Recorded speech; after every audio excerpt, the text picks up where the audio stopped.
In this first video, we're going to look at setting up a new file in Autodesk Revit and setting up our elevations. So the first thing we want to do is choose New. Comes up with this dialog box here. We can choose a template. It's defaulted to construction template. We want to click on that and change it to architectural template. Go ahead and press OK, and it'll load up our work environment. So there's a few things to look at on here. I have my properties window on the left and my project browser on the right.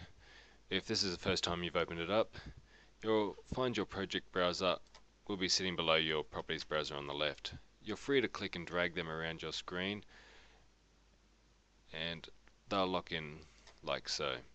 I like to have mine on the right so we have full access to all our properties and we don't have to worry about scrolling down. The other thing we can do to set up our workspace is come in there, our center here, and you'll notice there's this big line in the middle. That is a section view line. We don't need that now. We can easily add new section views, so we are safe to delete that. You'll come up with the dialog, just hit OK, and now we're free to draw our walls without worrying about a line being in the way.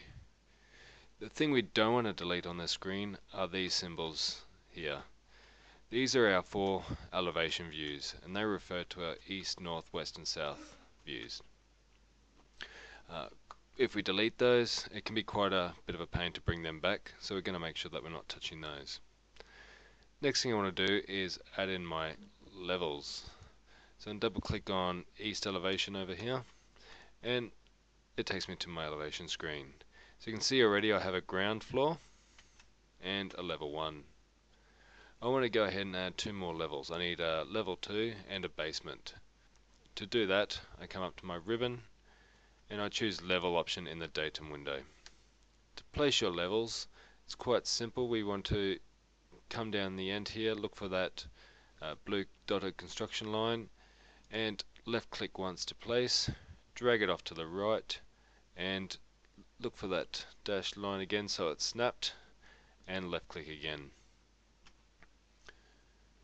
Hit escape and we can start doing our next one.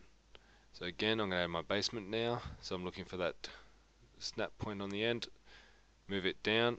Now I could go ahead and type in a number here. I know I'm 2400, or I can wait till later and manually add that in. So I'm going to move that over to the right, look for that blue snap line again and left click. Now you'll notice that I've done that. I've got ground floor, level 1, level 2, and then level 3 is my basement. That kind of confuses things because we think of things in terms of order. Level 3 would make more sense to be above level 2. But that's okay, we can come along and rename these. So first of all, I'm going to double click on ground floor, and I'm going to change that to 01 ground floor. Come up and ask if I would like to rename corresponding views. Hit yes, and what that does is automatically update the views in my project browser. Going to double click on level 3, I'm going to call that 00 basement, hit enter and yes to update the corresponding views. Go to my level 1, double click that, I'm going to call that 02 first floor, enter and yes, and then finally level 2, double click on that and change that to 03 roof. So this will be my roof level. Just enter and yes to rename corresponding views. Okay, last thing I want to do to set up my file is put in the correct distances. Now if you typed in 2400 before, it'll already be set. You'll notice it says negative 2400, that's because we're below 0. My first floor has defaulted to 4000, so 4 meters above my ground floor. I want to double click on that number and change that to my wall height of 2400. Next thing I need to do is change my roof. If I double click on that again, I need to do some calculations. If I went ahead and entered 2400 again, it's going to put that on the same level as my first floor. The reason why is it counts up from that level 0 there on my ground floor. So hit Control Z to undo. Double click on the 7100. Now my floor is 2400 plus the 2400 in the first floor, so that's 4800 from ground floor. So type that in, press enter, and our file is all set up, ready to start drawing in our walls.